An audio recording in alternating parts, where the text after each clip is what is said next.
months to 6 weeks. Our political correspondent Shelley Phelps has more. Under the changes, the government body, the CMS, will no longer need to apply to the courts to recover unpaid child maintenance. The government said this meant if stronger enforcement action was required later on, such as the forced sale of property or disqualifying them from driving, it could be done more quickly. According to the Department for Work and Pensions, around 10,000 parents a year who refuse to pay child maintenance could be affected. Legislation to implement the changes is expected to be laid before Parliament in the spring.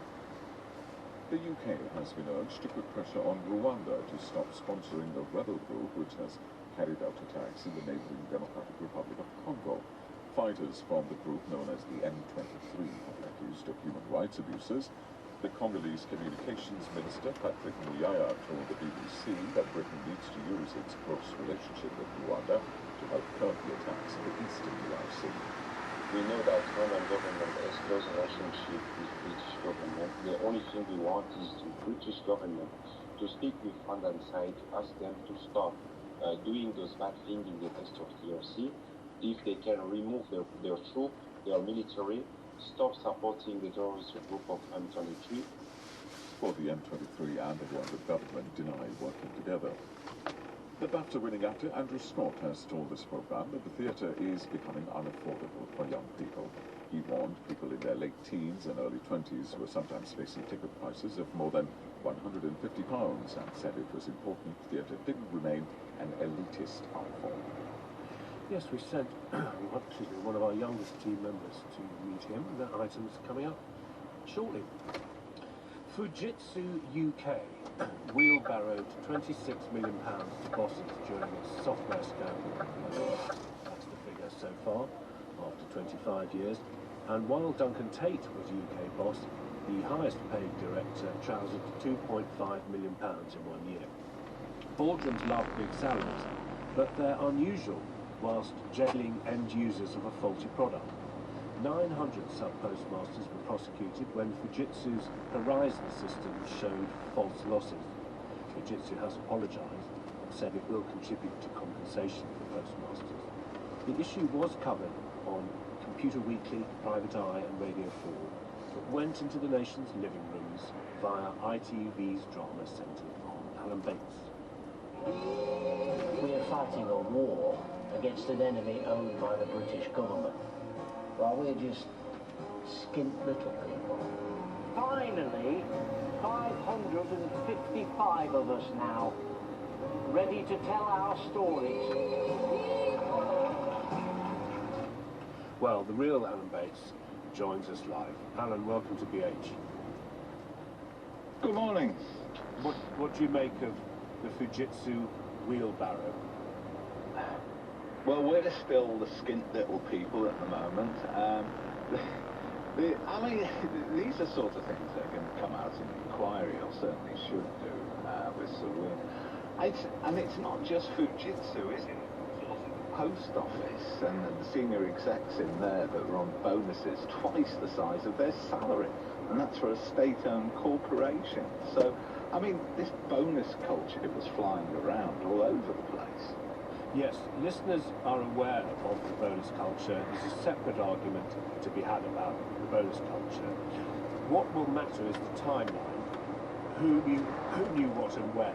So, do you think there are named individuals who knew that the Horizon system was bobbins and trousered millions?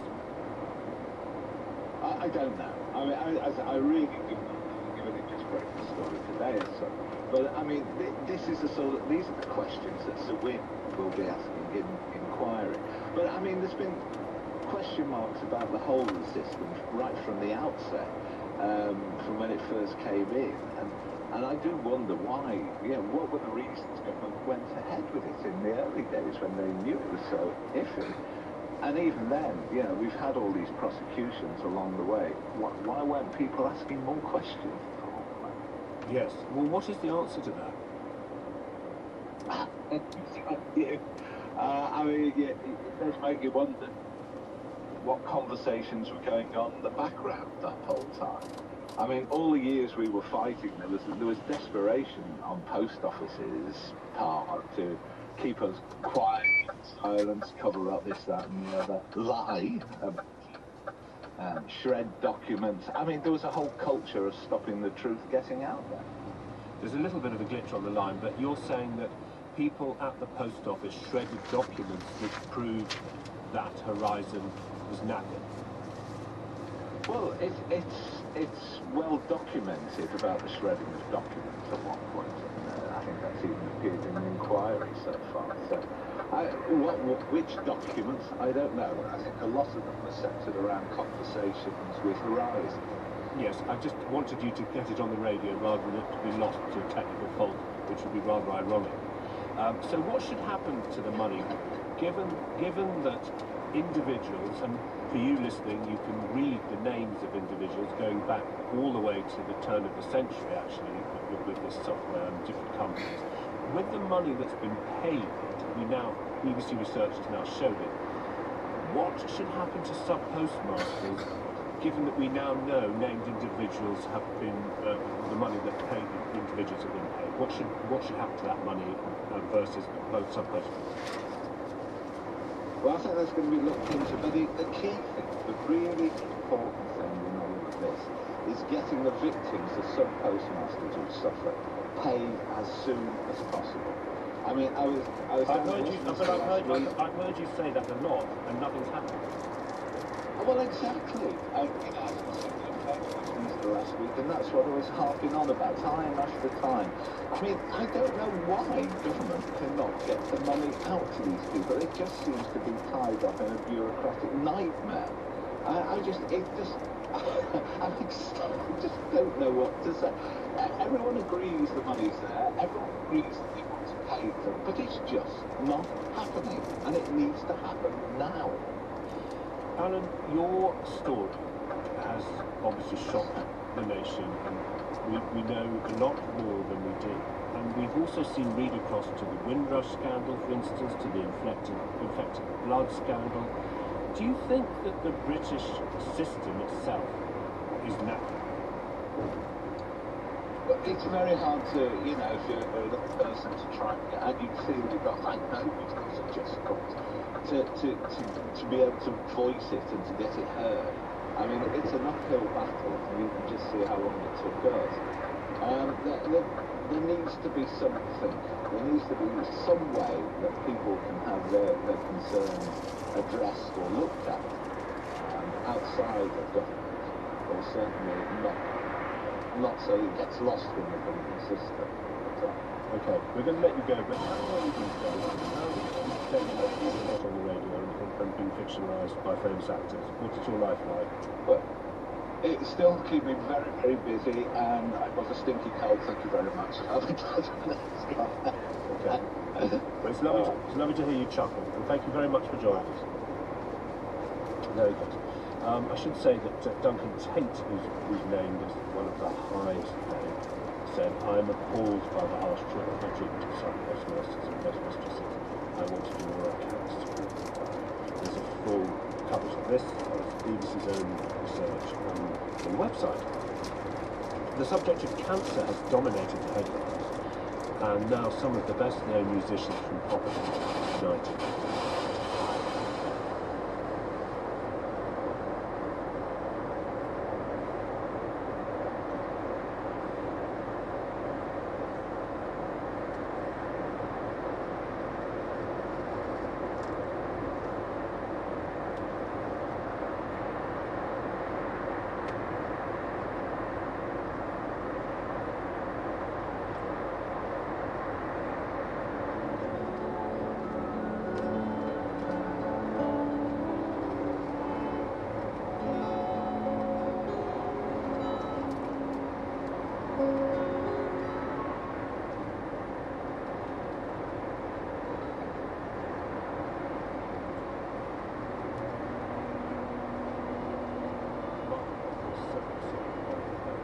Global hit. It's the theme tune from the 1983 film Local Hero, about a Scottish town starring Burt Lancaster. It's since been adopted by Newcastle United every time the team walks on the pitch at St James's Park. Mark Knopfler told me he was raising money for Teenage Cancer Trust and Teen Cancer America. We've only been given 15 seconds of the new release, which you can hear in the crescendo we've mixed onto the original before we hear from Mark himself.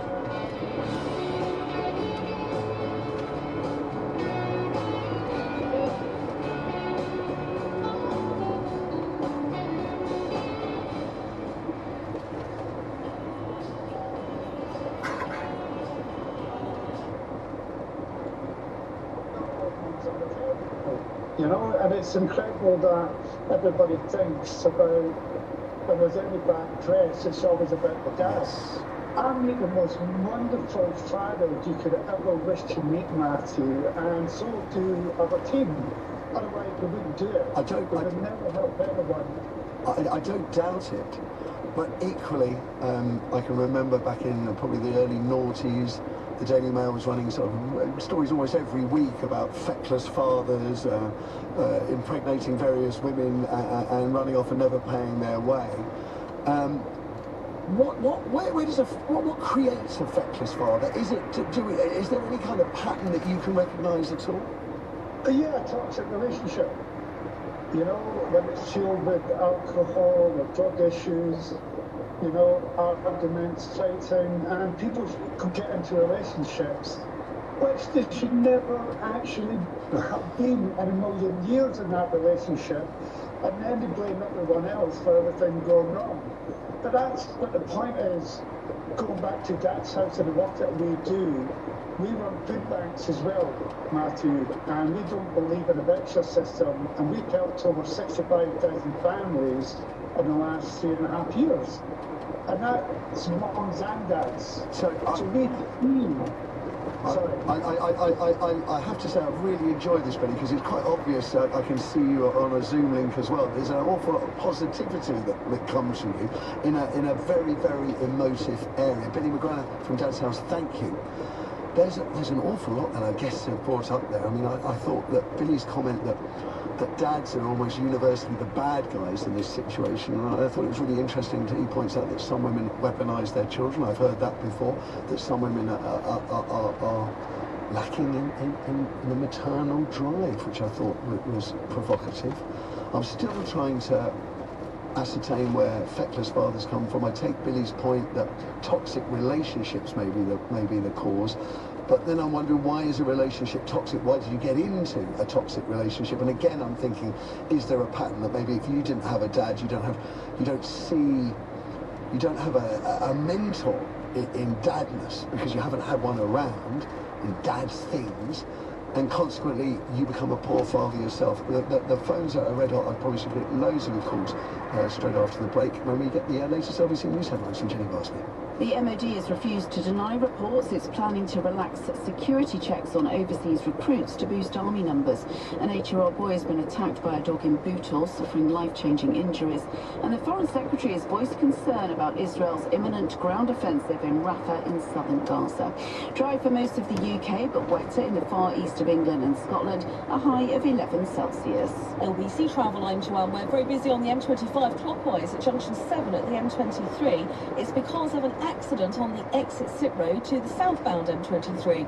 Also problems at the Blackwall Tunnel. It is closed southbound because of the weekend repair works, and as a result there will be long delays throughout this morning. It's already starting to look quite busy on the A12. On the underground there are minor delays on the Circle and Metropolitan lines. Also don't forget the Piccadilly line trains aren't going to Heathrow from Acton Town today, and then all the way through until the middle of next week.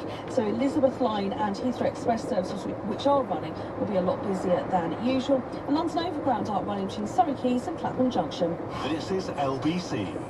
Honey, we need a new car. Need? It's a strong word. We don't need a new car. We want a new car. But Volvo has a new car sale event. We can save up to £9,000 on a range of Volvo cars, including their electric models. We can order online or pop into our local retailer between the 16th and the 25th of February. We can't just buy a wait. Did you say £9,000? Honey, we need a new Volvo. Save up to £9,000 on a range of Volvo cars, all available for quick delivery. Order online or search Volvo new car sale events to book an appointment between the 16th and the 25th of February. Figure based on XC90 and varies by model. Stock cars only, while stocks last. Excludes EX30 and EX90. Finance provided by Volvo Car Financial Services UK Limited. Terms apply. This is LBC. How can we make cancer research breakthroughs together? Every day we ideate, build, trial, learn, try again. We use virtual reality to understand tumours, revolutionise cancer diagnosis, and save countless lives. Set up a monthly donation to Cancer Research UK to help us outsmart cancer and keep us researching month in, month out. Visit cruk.org/monthly. Together, we are beating cancer. Tea time. Just finishing homework. What's the replacement for fossil fuels? Wind power? I've got wind power, especially when I eat beans. Archie, when it comes to greener technology, trust Swell Heating to keep you up to date. Mark Knopfler, and I'm just looking. To access any available grants, visit swellheating.com. Rely on us to keep you warm. At Kia, we're switching on the Kia Power On event, showcasing our award-winning electrified range, featuring our new electric 7-seater Kia EV9 with a range of up to 349 miles, and our stylish hybrid SUV, the Kia Sportage. Get 2 years free servicing when you order by the 29th of February. Ready to switch to an electrified SUV? Search the Kia Power On event. Take the lead. Drive electrified. Kia. Movement that inspires. T's and C's apply. Free servicing offer available until 29th of February. Range based on test conditions and may vary. Here are the words every timeshare owner will be dreading to hear. Your 2024 timeshare maintenance fees are due. If you were missold, mytimeshareclaim.co.uk could help you exit your contract and receive compensation. Since 2015, we've helped timeshare owners claim an average of £18,000 per case. Visit mytimeshareclaim.co.uk or text ASSIST to 78900 to find out more. Experience the world's longest running play. Agatha Christie's masterpiece, The Mousetrap. It's the whodunit that defined a genre, where everyone has something to hide and everyone's a suspect. The only question is, have you done it? Agatha Christie's The Mousetrap, the West End classic that will have you on the edge of your seat. Don't just see it, solve it. At Tesco Mobile, we're putting your contract price on ice. So right now you can get this unlimited data SIM for just £20 a month with Club Card prices, saving you £120. That's value frozen in. Plus we'll throw in £30 worth of Club Card points too. This is Supermarket Mobile. Search Tesco Mobile. Every little helps. Ends 24th of March. Club Card and 24-month credit agreement required. Subject to status. Value is under 3,000 Club Card points. Terms at tescomobile.com/terms. Matthew Wright on LBC. Call 0345 6060 973. Gosh, there's a diverse range of opinions, and some of them are inflammatory, I should suggest, like this one from a brave anonymous poster. Hi Matthew, you need to go to the root cause. A lot of fathers don't pay maintenance because they didn't want the child in the first place. We have to discuss decisions that women make on behalf of someone else to bring a child into this world. Women are more than capable of knowing how to prevent pregnancy. And then, indebted to Richard for lightening the mood ever so slightly, he says the Mail have changed their tune about feckless fathers, Matthew. They're giving Boris Johnson a job as a star column. Such cynicism. Let's go to the phone. Scott is calling in from Bury St Edmunds. Good morning to you, Scott. Hi Matthew, thanks for taking the call. Pleasure. I don't know what you're going to talk about, so do just fire away. It's presumably about dads. Well, what I was going to say is, feckless fathers, I'll come on to that, but in my own situation is that I have a 7-year-old daughter that I haven't seen since she was 2.5. Not only that, but I haven't ever seen a photo. I'm completely alienated. I'm what you call an alienated parent. Can you briefly tell us why or how this has happened? Yeah, sure. So, I was in a relationship. This was not planned. Daughter came along, threw everything at it, bought a house together, all of that sort of thing. Made the commitment, did the right thing. it didn't last, and it was all amicable to begin with. Once lawyers got involved, the child was effectively weaponised, and that went on for 2.5 years, a huge cost to both of us. And it just got nastier and nastier. There'd never been any domestic abuse, violence, anything like that. Yet it didn't stop. Floods of unsubstantiated allegations coming in, and I think that certain charities, I don't know if we're allowed to name them, but probably best not. Yeah, certainly get involved and that sort of thing. There's absolutely no basis in my situation for any of this, but just help me out, because I as I said in my introduction, I never got it, but I get parenting now, and when you say you haven't seen your daughter for 5 years, well, she was 7 on Friday, so right. the best part 5. Right. Yeah, Okay. yeah, that's right. And that just now, it really gets to me hearing that. And you said it about you've fallen out. I get that, but nearly 5 years is a long time. Can there not be any negotiation to see her with your ex?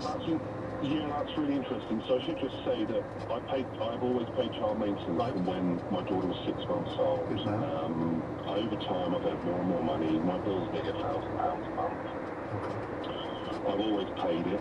I don't have any actual arrears, but they do appear. They do creep in. I don't know where they creep in from, and that's a huge bone of contention. I'm seeing this in the message boards as well, and one of my guests. So, yeah, other people will talk about that, but wherever I have tried to, bring communication back into, get back on communicative terms with her mother, the law has been used against me time and time again. I'm currently under a non-molestation order, even though we live 150 miles apart. We never communicate, nothing, and that's simply because I found out where my daughter went to school, and I approached the school and asked if I could see her school reports and be treated as, an equal as such. And then I found myself in court in Wolverhampton 2 months later. So I'm actually, for no reason other than that, I've got no criminal record, I've never engaged in anything underhand, I've certainly never been guilty of any kind of domestic abuse or violence or as many permutations. I'm actually banned from the city of Lichfield. I'm not allowed to go into Lichfield city. Can I just, forgive me, it's just because I can't be the only person that will be struggling to believe this. Well, there you go, I say it. I mean, I don't doubt your sincerity, it's just mind-blowing. You're banned from Lichfield.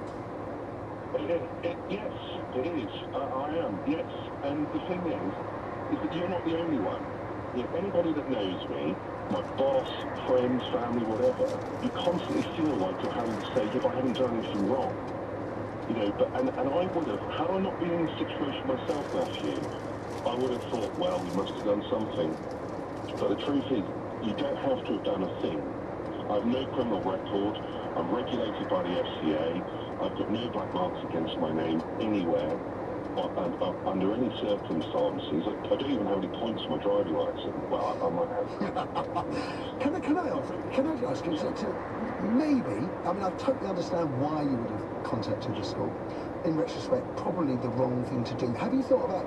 Can you not go to law? Is there not a solicitor that can fight your corner and get you some kind of access? I thought the courts were supposed to be open to the idea of shared custody as their sort of primary goal.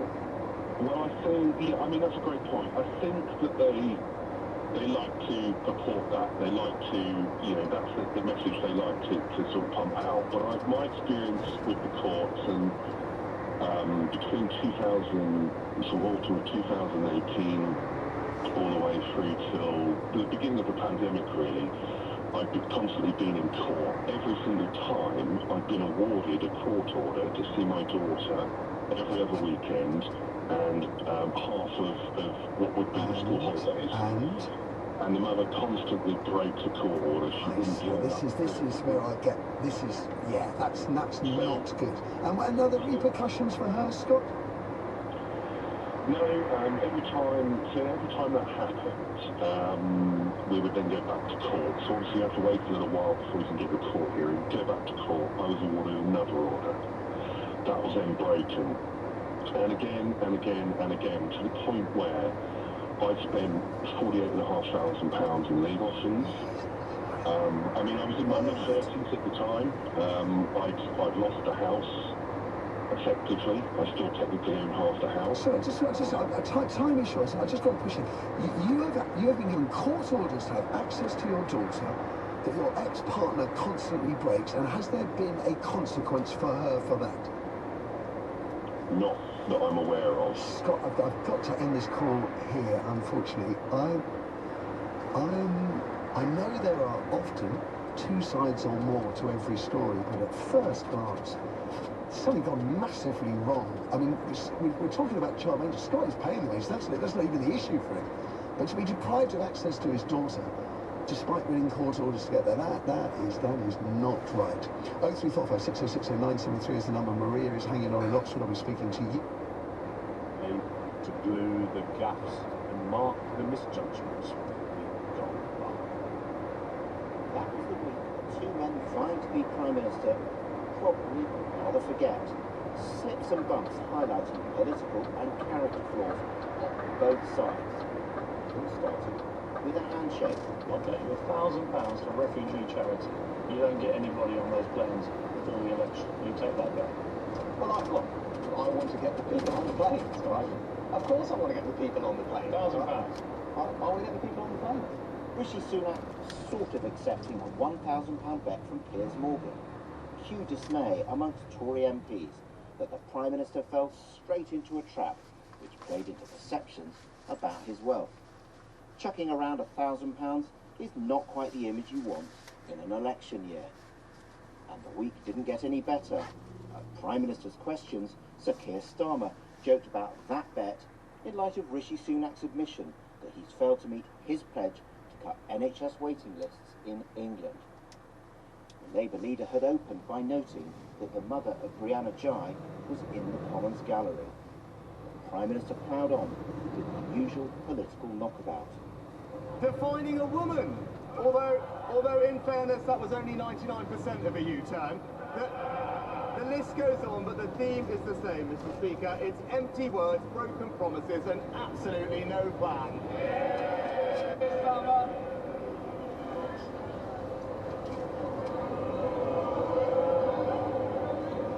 Of all the weeks to say that, when Brianna's mother is in this chamber, shame. Fury from Keir Starmer, who was done for. The Prime Minister mocked him over trans issues after he had signalled who was present. Esther Ghey actually arrived in the Commons a few minutes later. He returned to his office. Starmer had harsh language in private for the Prime Minister, believing he had shown spectacular insensitivity. Rishi Sunak insisted calls to apologise, and there were fears amongst some Tories that the exchanges showed that he lacks the dexterity a Prime Minister needs in an election campaign. A faux pas, and just think of the dignity of Esther Ghey, one Tory told me. All of it overblown, according to a Sunak ally who told me the Prime Minister was criticising Starmer and would never talk in a casual way about the murder of a beloved daughter. On goes politics. Because we have made a commitment to invest £28 billion until 2030. But we will get to that 28 billion, and that is what is needed. A Tory attack ad on Labour's plans to spend £28 billion on green energy released just as that Commons sessions ended. All carefully planned to dominate the debate. The row over the Prime Minister's remarks drowned it out. Not to worry, Labour to the rescue. Well, the 28 billion commitment was made 2.5 years ago. Obviously, Liz Truss then crashed the economy. That sent interest rates through the roof. We have to anticipate the economy that we will actually inherit, not the one that we want to inherit if we're privileged enough to win the next election. A mammoth U-turn. £28 billion figure was finally canned.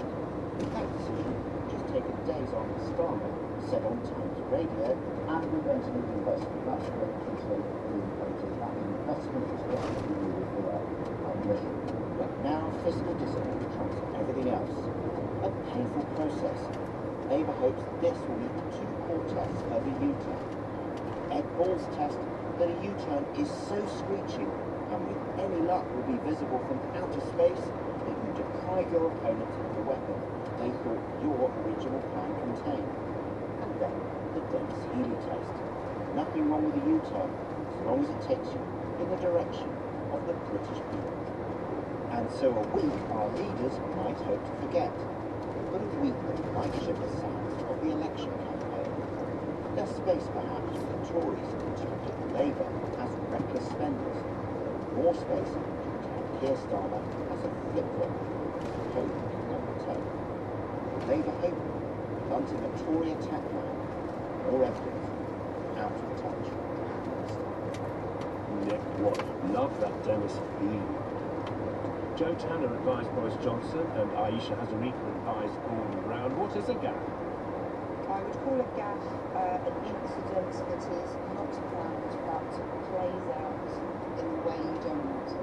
Something embarrassing that goes wrong in the moment, which is not controlled, not scripted, and then it goes viral.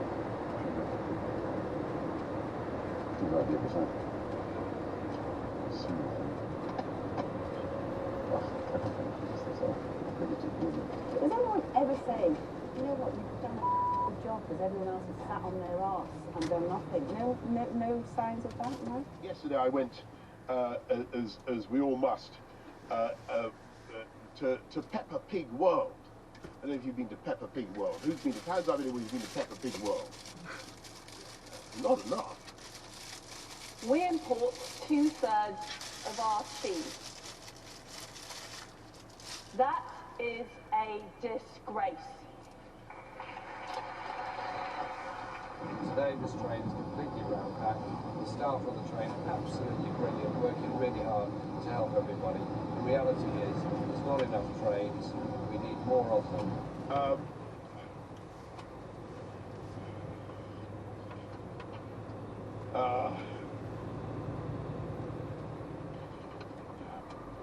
Forgive me. Forgive me. What's the naughtiest thing? Oh, goodness me. I have to confess, when me and my friends have used to run through the fields of wheat, farmers weren't too pleased about that. We're a shining example of a country where multiple identities work, where you can support Man United, the Windies, and Team GB all at the same time. Or is that rather you supported West Ham?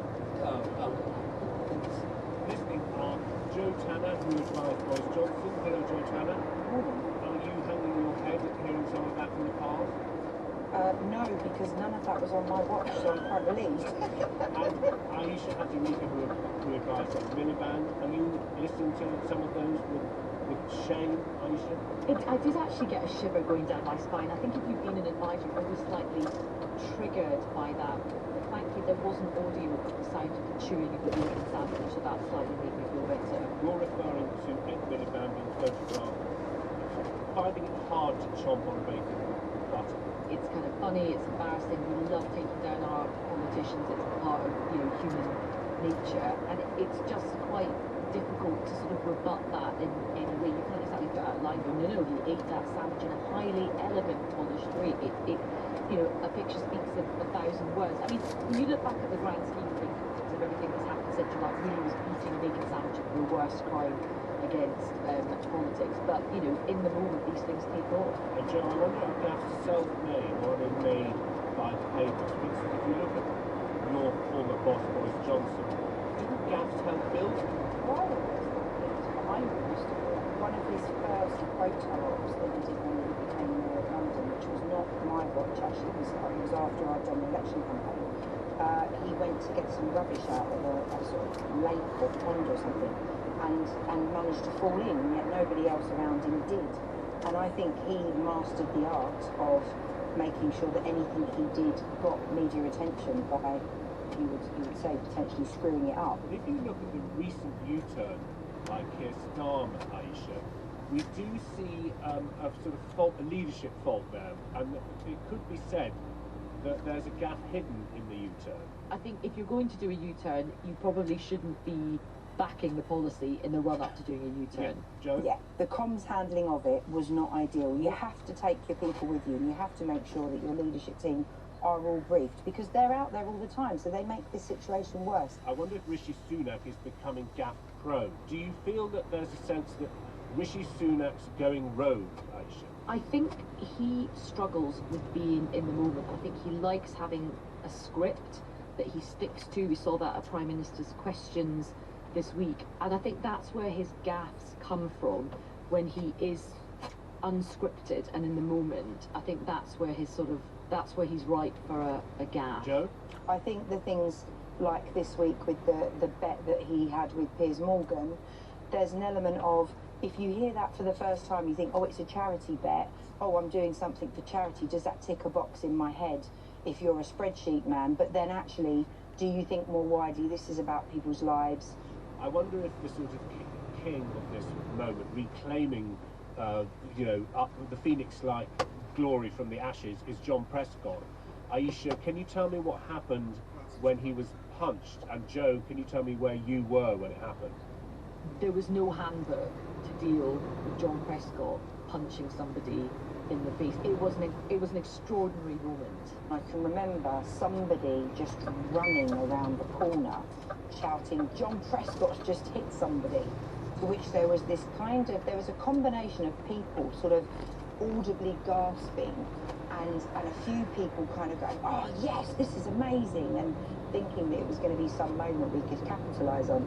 And then I think it must have been less than 2 or 3 minutes before somebody quite senior came out and said, we're not saying a word. And the strange thing was, I think a lot of people, when they look back on that, it's like people think very warmly of John Prescott. I mean, you would never, no playbook would say punch someone and then be like, oh yeah, that was a great thing to do.